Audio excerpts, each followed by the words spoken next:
ही बाजू बघितली, पालक शिक्षक, विद्यार्थी जर बघितला तर विद्यार्थ्याच्या दृष्टिकोनातनं त्याची जी शिक्षण पद्धती आहे ती लक्ष देते लिटरसी, न्यूमरसी. विद्यार्थ्याच्या सोशो इमोशनल लर्निंग जी आहे त्याच्यामध्ये जे बरेचसे घटक आहेत जिथे दुर्लक्ष केले जाते. पालकांनी विद्यार्थ्यांमध्ये किंवा शिक्षकांनी विद्यार्थ्यांमध्ये हे रुजू करण्यासाठी काय करायला?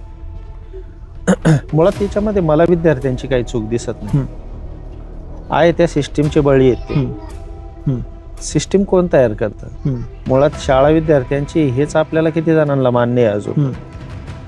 तिथं जे काही चालतं, जे काही होतं ते सगळं आपल्या मोठ्यांच्या विचाराने होतं. अजून तरी मला असं वाटत नाही की कुणी विद्यार्थ्यांसाठी काही नियोजन केलंय, त्यांच्या पर्स्पेक्टिव्हने काही पाहिलंय, विचार केलाय आणि मग त्याच्यामध्ये काही बदल केलेत वगैरे असं मला अजून दिसत नाही. दुसरी गोष्ट, आपण गुणवत्ता म्हणतो आणि सर्वांगीण विकास हा शब्द आपल्याकडे नेहमी वापरला जातो की शाळेमध्ये आम्ही सर्वांगीण विकास करतो. काय सर्वांगीण विकास करतो?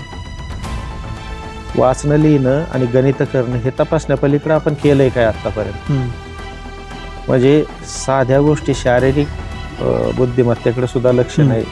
जे दिसणं आहे किंवा ज्याला आपण अन्नमय कोश म्हणतो, ज्याला स्पर्श करू शकतो, जे दिसतं तिथं काम करणं सहज शक्य असतं, तिथं पण आपण करत नाही. तर भावनिक आणि मानसिक आणि बौद्ध बाकीच्या स्पिरिच्युअल वगैरे ते फार दूरच्या गोष्टी राहिल्या आपल्या इथं अजून.